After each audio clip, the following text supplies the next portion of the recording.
Continua a far discutere in città la decisione del sindaco di Padova Massimo Bitonci di regolamentare l'entrata dei giornalisti in comune. L'ordine dei giornalisti del Veneto si è detto contrario alla chiusura di Palazzo Moroni ai colleghi.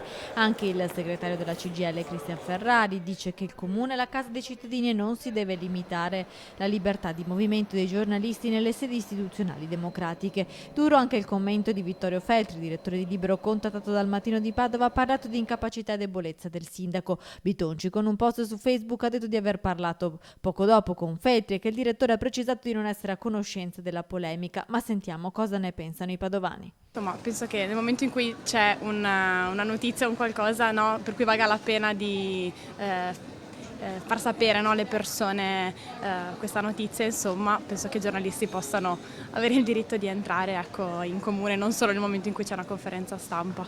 Mi sembra un segno poco democratico, sinceramente, perché deve esserci sempre un dialogo tra i cittadini e il primo cittadino che è il sindaco. Sinceramente sia un provvedimento che, se non è lesivo della libertà di informazione, nel senso che se non, insomma, se viene attuato nei dovuti termini e nei dovuti mezzi, può anche essere utile per evitare, per esempio, persone non volute in comune o persone che in genere non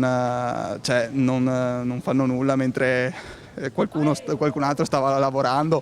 Dipende da quello che poi fanno i giornalisti, da quello che poi scrivono i giornalisti.